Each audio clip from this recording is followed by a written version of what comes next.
우리가 이제 해마다 연초에 하는 새해를 여는 특별 새벽기도회가 있고, 또 이렇게 새학기 이제 가을학기 시작하기 전에 우리 교회학교 새학기 맞이 특별 새벽기도회로 모이게 됩니다. 우리 어린 아이들로부터 또 우리 청년에 이르기까지 이런 질문들을 해볼 수 있을 것 같아요. 왜 굳이 이 방학 때 특별 새벽 기도를 할까? 왜 우리더러 나와서 기도하게 할까? 오늘 다니엘서를 통해서 왜 여러분들이 기도하셔야 되는지, 그것에 대해서 한번, 그리고 어린 자녀들에게는 우리 부모들에게 왜 우리 어린 자녀들까지 이렇게 고생스럽게 나와서 기도의 자리를 채워야 되는지, 그거에 대해서 한번 알아봤으면 좋겠습니다. 여러분, 다니엘서가 쓰여진 시대는 바벨론 시대가 아닙니다. 다니엘은 바벨론 시대에 살았던 인물이 맞고요. 그런데 다니엘서는 다니엘이 쓴 것이 아니라 아주 후대에 헬라 시대의 무명의 저자가 이 다니엘서를 썼다는 사실입니다. 그런데 그 무명의 저자가 바벨론과 페르시아 시대에 살았던 다니엘의 이야기를 꺼낸 이유가 뭘까? 오늘 이 말씀을 여러분들과 함께 나누고자 하는 거예요. 분명히 우리는 이 성경의 역사라고 하는 것이 중간사를 배워보면 알겠지만 아수르, 또 그 다음에 바벨론, 또 바벨론에 이어서 등장하는 나라 페르시아, 그리고 페르시아 다음에 등장하는 헬라 제국, 알렉산더 제국이죠.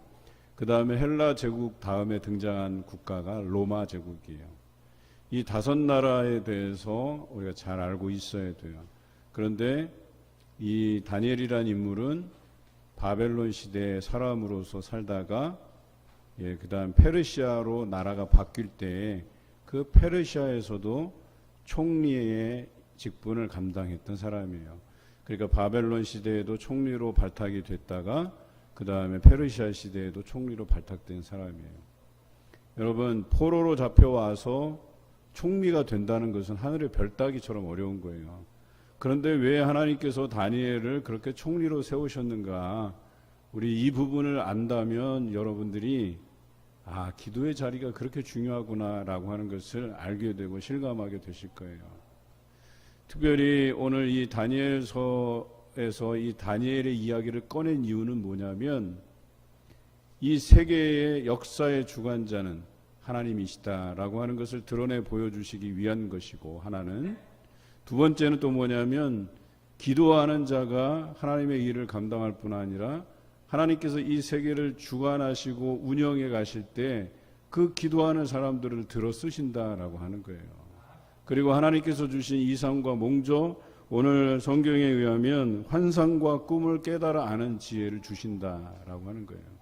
그런데요, 기도하는 자녀가 있는 반면에 기도하는 자리를 채우는 자녀도 있어요. 저는 여기에 나온 다음 세대 자녀들이 모두가 다 일정한 시간에 따라서 기도한다고 생각하지는 않지만, 적어도 여러분들이 이 기도의 자리를 채우러 나온 것만 해도 대단하다 하는 생각을 가져요. 왜냐하면 오늘 이 다니엘과 세 친구를 보더라도 하나님께서 기뻐하시는 일들을 행함으로 인해서 그가 받은 것이 뭐냐?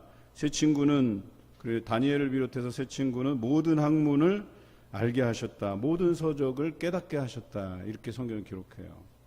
그런데 한 가지 더, 다니엘에게는 특별하게 모든 환상과 꿈을 깨달아 아는 지혜를 주셨다 그랬어요. 여기서 영어 성경에 보면 비전 앤 드림이라고 기록되어 있는 거예요.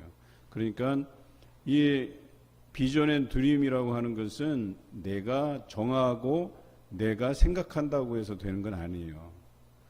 내가 정할 수 있는 것은 하나님 앞에 내가 적어도 이것만큼은 잘 지켜 행하겠다라고 정하면 그런 사람에게 하나님께서 보여주시는 것이 비전과 꿈이라고 이야기하는 겁니다. 그런데 오늘 성경에 보면 이 다니엘과 세 친구가 하나님이 기뻐하시는 일을 딱 정하고 내가 이것을 지켜야 되겠다고 결심한 내용이 나와요. 그게 뭐냐면, 이 바벨론으로 포로로 끌려갔지만 그래도 이 사람은 이스라엘 내에서도 굉장히 재주가 있는 꿈이 있는 그런 사람이었다는 거죠. 그래서 포로된 나라에서 좀 인재들 다 끌어모은 거예요. 그래서 이 바벨론을 위해서 봉사할 기회를 주는데 이 소년들에게 왕의 진미를 먹게끔 했다는 거예요. 그것을 관리하는 사람이 환관장이라고 나와 있어요. 그런데 이 사람은 이 왕이 관리하는 이 재주 많은 소년들에게 그래도 왕의 진미를 먹여서 이 보이기에 왕 앞에 이 소년들의 얼굴을 보이기에 초췌하지 않도록 하는 의무가 있었다는 거예요. 그런데 이 아이들을 잘못 관리하면 자신의 목이 날아갈 수도 있는 그런 상황이었다는 거예요. 그런데 중요한 것은 이 왕의 진미라고 하는 것은 이 바벨론의 우상, 바벨론이 섬기는 신에게 먼저 제사로 드려지는 음식이 왕에게 바쳐지는 거거든요. 또 다르게 표현하면 이 바벨론의 왕은 그들이 섬기는 신과 동격이에요. 그러니까 왕에게 드려진 음식들은 모두가 다 뭐예요? 신에게 드려진 음식이라고 해도 과언은 아니라는 거예요. 그런데 그런 우상에게 드려진 제물을 먹어야 된다고 하니까 이 다니엘과 세 친구는 어때요? 율법에 하나님께서 정하신 음식이 있는데 이것은 하나님께서 정하신 음식이 아니다 해서 우리는 먹지 않겠다라고 했던 거예요. 그래서 환관장이 자기의 입장을 설명을 해요. 이게 너희들이 이걸 먹지 않고 채소만 먹었다가 얼굴이 상하게 되면 내가 봉변을 당한다 이거예요. 그랬더니 다니엘이 제안을 합니다.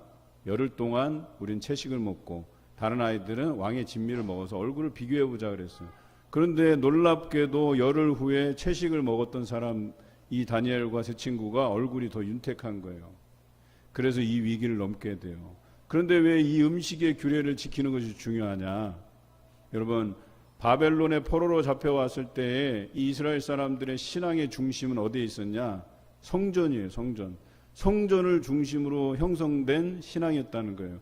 성소 안에서, 그 성전 안에서 하나님께서 임재하시고 자신들을 만나 주셨다는 거예요. 그런데 전쟁이 일어나고 바벨론에 의해서 이 성전이 다 무너져 내려요. 이 사람들의 심정이 어떻겠어요? 그 성전 안에 하나님께서 임재하시는데 그렇게 하나님을 만날 장소가 다 무너져 내린 거예요. 그들의 신앙의 중심이 무너져 내린 거예요. 그리고 포로로 잡혀간 거예요. 그리고 그들이 차선책으로 선택할 수 있었던 것은 뭐냐? 성전이 없다면 하나님의 말씀이라도 붙잡고 살자 이거였었어요. 그래서 그들이 지키고자 했던 것, 목숨처럼 지키고자 했던 것, 성전처럼 중요하게 여겼던 것이 율법이에요. 토라. 이때 당시의 토라는 율법의 원래 형태예요. 유대인들이 로마 시대에 지켰던 율법은 뭐 미드라시 같은 자신들이 인간적으로 이렇게 포함시켜 놓은 조항들을 다 망라한 율법이었지만 이때 이 사람들이 지켰던 율법은 하나님의 그 모세를 통해서 주신 말씀의 원본이에요. 원래 형태인 토라를 그들이 붙잡고 지켰다는 거예요.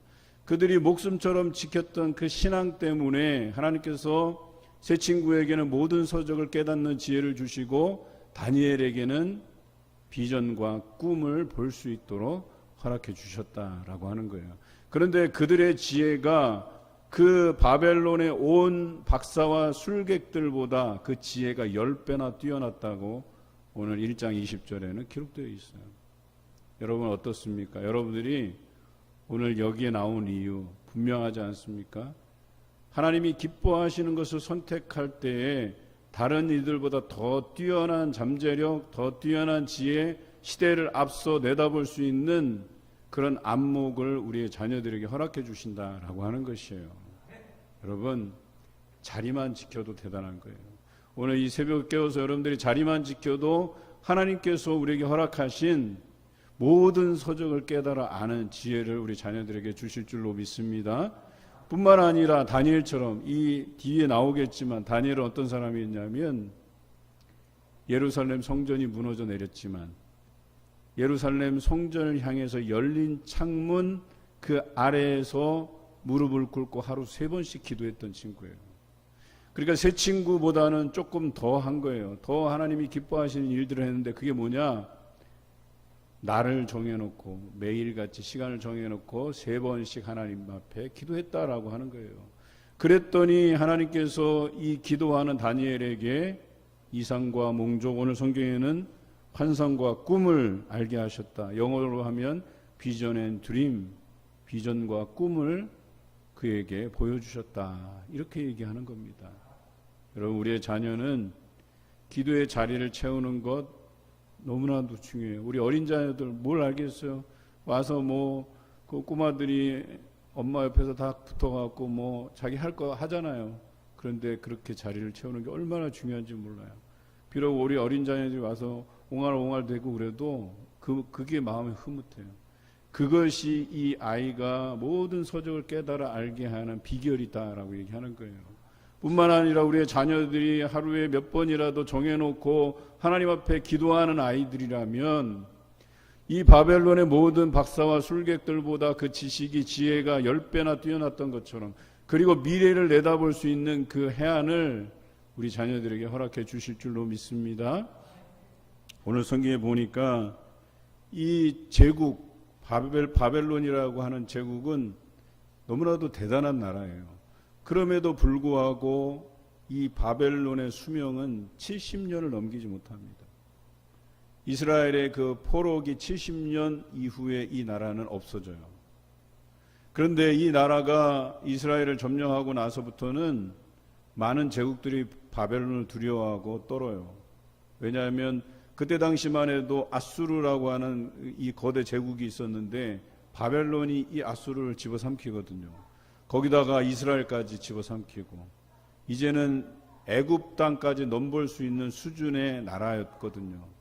그런데 한번 생각해 보세요. 거기에 왕이었던 느부갓네살이 꿈을 꾸게 되는데 그 꿈에 대해서 해석할 리가 없는데 이 꿈의 해석을 누가 보이냐면 다니엘이 보여요. 그리고 느부갓네살이 몇 해 동안은 왕위에서 물러나서 거지처럼 살게 될 거다. 이 예언이 맞아떨어지고 또 그의 꿈의 본대로 그 일들이 이루어져요. 다시 말해서 이게 뭐냐면 이 제국이 아무리 강대할지라도 하나님이 다 이 역사를 주관해 가신다라고 하는 것을 단적으로 보여준 사건이란 말이에요. 뿐만 아니라 그 일들을 보여준 사람이 누구냐? 기도하는 사람 다니엘이었다라고 얘기하는 거예요. 대단하지 않습니까? 그리고 더 중요한 것은 뭐냐면 이 거대 제국을 향해서 역사의 주관자는 하나님이시다라고 하는 것을 공표한 거예요. 선언한 거예요. 이 다니엘과 세 친구를 통해서 보여주신 거예요. 뿐만 아니라 이 제국이 바뀌고 페르시아 제국이 도래하면서 그곳에 다니엘이 다시 총리로 등극하면서 이 페르시아 왕인 고레스에게 어떤 것을 이야기하냐면 바벨론이 망한 이유에 대해서 설명해요. 그게 뭐냐면 왕을 신성시하고 왕을 자신의 신으로 섬기라고 하는 왕권 중심이 결국 이 제국을 망가뜨렸다고 얘기한 거예요. 그리고 이 고레스 왕은 그것을 그 망한 정책을 이어갈 수는 없잖아요. 그래서 그 포로로 잡혀왔던 이들을 고향으로 다 돌려보내요. 이게 고레스 칙령이에요. 이것을 가능하게 한 인물이 다니엘이었다는 거예요. 그리고 페르시아는 얼마간 이 바벨론보다 훨씬 더 강대국이 돼요. 세계를 제패하는 나라가 돼요. 그런데 왜 이 시대에 다니엘을 살게 하셨을까? 그리고 다니엘이 왜 고난을 받게 하셨을까? 풀무불에도 들어가고 사자굴에도 던져지는 이런 어려운 상황을 맞이했을까? 그리고 왜 그곳에서 다니엘을 하나님께서는 구해내셨을까? 이것이 중요한 거예요. 그는 단 한순간도 믿음을 저버린 적이 없어요. 하나님이 기뻐하시지 않는 일을 한 적이 없어요, 다니엘은. 그런데 그가 그렇게 많은 손해를 감수하고도 하나님을 버리지 않고 하나님을 꼭 붙들었던 이유가 있는 거예요. 그것이 미래에 고난받는 성도들에게 삶의 믿음의 모범이 되기 위해서 다니엘을 이토록 말씀을 잘 지키게 하신 거거든요. 여러분, 페르시아가 망하고 헬라 시대가 도래해요. 그리고 헬라 시대가 분열하고 그 분열된 국가에서 북방에 강력한 왕이 등장한다고 이 다니엘서의 환상이 기록되어 있어요. 다니엘서의 이 핵심적인 부분은 사실 이 뒷부분에 있어요. 그 뒷부분의 환상에 보면 북방왕이 등장할 것이라고 되어 있어요. 아주 강력한. 그런데 그 북방왕이 믿는 사람들을 핍박할 것이라는 환상이 나와요. 그러니까 이미 하나님께서 다니엘을 통해서 먼 미래를 보게 하신 거예요. 그 먼 미래에 믿는 사람들이 핍박당할 것이라고 하는 것을 보게 된 거예요. 그래서 다니엘은 지금 살아가는 그 현재에서 자신이 어려움을 당하더라도 이것을 믿음으로 이겨야 되겠다라고 하는 그 확실한 뜻을 정하고 하나님의 율법대로 하나님이 기뻐하시는 일들을 그가 행한 거예요. 그런데 놀랍게도 그 다니엘을 통해서 본 환상이 이루어져요. 언제? 헬라 시대, 그 분열 시대에 안티오쿠스 에피파네스 4세라는 인물이 등장하게 되는데, 이 사람이 로마와 전쟁에서 실패하고 나서 로마에게 배상금을 갚아야 되는데 그 돈을 구하기 위해서 곰곰이 생각해 보니까 유대인들이 절기 때마다 예루살렘에 와서 하나님을 섬기면서 거기에다 제물을 드려요. 그러면 하나님을 섬기지 못하게 하고 자신들의 신들 제우스를 섬기게 하면 그 제물을 우리가 다 빼돌려서 로마에게 배상금을 갚을 수 있을 것이다 생각했어요. 그래서 하나님을 섬기지 못하게 하고 제우스를 섬기게 해요. 예루살렘 성전 안에 그 제단들을 다 치워버리고 제우스 신당을 만들고 거기에다 돼지 피를 뿌리고 그리고 거기에 절하게 해요. 그런데 어때요? 유대인들은 유일신 하나님만을 섬기는 사람들이잖아요. 목숨을 걸고 버텨요. 그랬더니 이 안티오쿠스 에피파네스 4세가 하나님을 섬기는 자들을 다 색출해내서 하루에 3,000명 이상씩 목을 잘라서 죽여버려요. 그때에 무명의 저자가 이 다니엘의 이야기를 꺼내는 거예요. 하나님께서 이 될 일을 미리 아시고 다니엘을 통해서 환상을 통해서 보여주시고 다니엘을 통해서 어려움을 겪더라도 목숨처럼 지켜야 될 것이 하나님에 대한 신앙이다. 기도의 자리를 지켜야 된다. 이것을 강조하게 되는 거예요. 그리고 목이 잘려나가는 그런 상황 속에서도 하나님을 섬기는 사람들은 배교하지 않았어요. 하나님을 버리지 않았어요. 목숨처럼 지켰다는 거예요. 그리고 예언대로 그가 본 환상대로 이 헬라 제국이 망하고 로마 제국이 등장하게 되는 거예요. 또 로마의 핍박 안에서도 다시 이 다니엘서를 곱씹으면서 이 로마 제국도 끝날 날이 있을 것이다 희망을 가지게 되는 거예요. 그리고 로마가 멸망하게 되는 거예요. 여러분, 로마가 얼마나 허망하게 망했는 줄 아세요? 어떤 강력한 국가가 일어나서 망한 게 아니에요. 이 로마가 무리한 원정 전쟁을 나갔다가 거기서 장티푸스가 발생하고 그 전염병으로 인해서 굉장한 타격을 받게 돼요. 이게 다 우리가 생각하기에는 많은 사람들이, 믿지 않는 사람들은 자연의 섭리라고 하겠지만 아니요. 이것은 하나님의 섭리였다는 거예요. 뿐만 아니라 우리가 잘 아는 역대 왕들 중에서 이 남유다 왕 우리 히스기야 때 사네립이 쳐들어오잖아요. 그리고 예루살렘을 포위해요. 이거는 견디기만 하면 이기는 전투예요. 성 안에 사람들이 아우성치게 돼 있어요. 식량이 떨어지면 사람도 잡아먹는 그런 시대를 이들이 경험했거든요. 유다 말기에 그걸 경험했거든요. 그런데 하루아침에 그 병사들이 다 죽어나가요. 그 아수르의 병사들이 다 죽어나가요.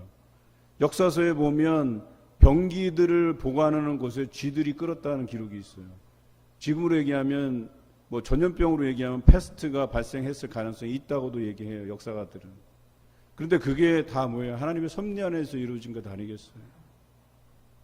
여러분, 오늘 우리가 다니엘서를 묵상하는 이유는 간단합니다. 우리 아이들을 통해서 미래를 대비하기 위한 것이고, 또 한 가지는 이 시대의 우리 아이들을 하나님이 역사의 주관자로 계시고 그것을 나타내 보이는 인물로서 기도하는 자들을 선택하신다라고 하는 거예요. 그래서 우리 아이들이 기도의 자리를 채우고 기도하는 것이 너무나도 중요하다. 오늘 이 말씀을 드리면서 우리 함께 우리 자녀들 위해서 이 시간 기도하기를 원합니다.